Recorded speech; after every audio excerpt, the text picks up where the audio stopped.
This one right here, named aptly. Why? Yeah, like, why would you release this?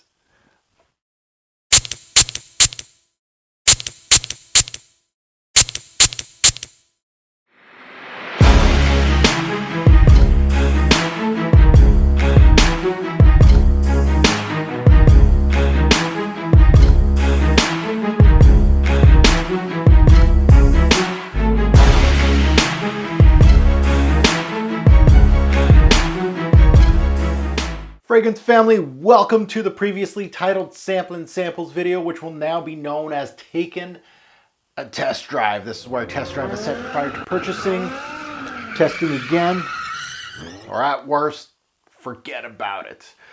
I wear them for 1 to 2 wearings and let you know my thoughts on those wearings. Today, as the title suggests, I'm taking a test drive of Y EDP. I've never smelt the eau de toilette, by the way. And this is from the house of Yves Saint Laurent. Huge fan of the Homme line, La Nuit de l'Homme.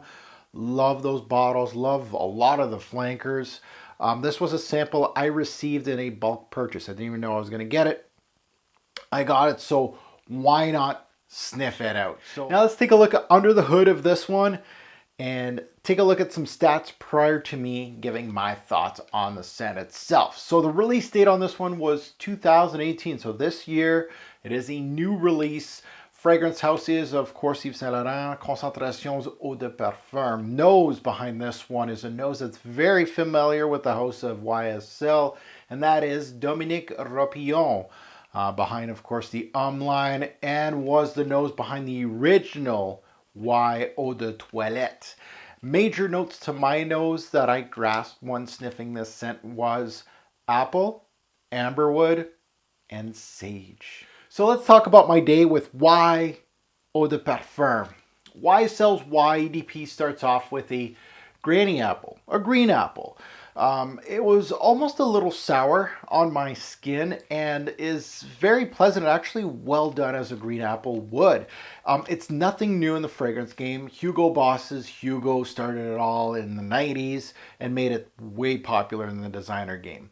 This is paired with other fresh notes, including bergamot to give it some sparkle. So it has some freshness up top and ginger. The opening is not too bad. The ginger actually reminds me of the use in it in another Ropillon scent for the house of YSL named L'Homme. L'Homme is, of course, a staple for the house of YSL, one of my favorite signature scents. It really is a great office wear scent, and the use of ginger really reminded me of the same that was utilized in by Ropillon. Now, once we get into the heart of this fragrance, it's paired with some sage that gives YEDP a little taste of herbs, some aromatic qualities. The sage and ginger work well in the opening with the apple, of course. The sweetness of the amberwood starts here, and it's going to throw off a little bit more into the dry down of the scent. You lose quite a bit of the fruity, take it uplifting notes within a few minutes of wearing this fragrance. The amberwoods keeps pushing its sweetness in its woods. Amberwood is made popular in the designer game, especially recently, of course, with the release of Bleu de Chanel that, of course, bring a lot of noses to that particular note. Amberwood differs from true ambre gris and brings a little more woody tones to the ambre gris DNA. I would say this is the trendy note right now is, of course, the amberwood because, look, Invictus Aqua utilizes it. Light blue eau intense, Bleu de Chanel utilizes it. Wanted by Azzaro. Coach by, of course, Coach. Aqua pour Homme Atlantique. Mr. Burberry, among others. So if you like all of those, and we know a few reviewers that like those fragrances, that is the reason why. We have a lot of one note in all those particular fragrances, used differently, of course, with secondary notes. So there is a lot of new releases that is utilizing that amberwood in this one right here, and that's why it's going to smell familiar to a lot of noses. Now, also we do have, joining that amberwood, the juniper berries and the tonka that also play a central role into YEDP's backbone. And from my nose, those notes are fairly generic, which makes for something that you've smelt before in the designer game. There's tons of tonka bean based fragrances. Amberwood, I just named it off, and juniper berry. So it really smells familiar. And if you smelt a lot of designer fragrances, you're going to smell a lot of nuances in this fragrance. So YADP brings, sadly, nothing new to the game. And the only thing it does, it puts YSL's name into the hat for recent trends. Give it a few years and this fragrance will be discontinued. I stake my name on it and it's going to be forgotten, just like the EDT and its little brother. It really isn't anything. It's just something to bandwagon. And a lot of these fragrances, just like that sport trend that we had years back, a lot of those sport fragrances, you're like, sport what? Discontinued, never heard of it. So this is this type of trend. I can't wait till this trend ends. I'll be honest with you guys. But for now, we have to basically smell these new releases that smell the same. The good things, the good qualities about this fragrance is, of course, the ginger and that green apple up top are really nicely done. So now let's get into the Revolver, where I go real quick under seasons, day, night, versatility, and performance. Let's get into it. Seasons. This one is more of a tweener. It's just like those other Bleu de Chanel and all that. Very versatile fragrance, but it is a tweener. So it's more of a spring and fall scent than anything, as I think this is the kind of scent that's really great, that it's not too hot or not too cold. It's right in the middle. They work really, really well.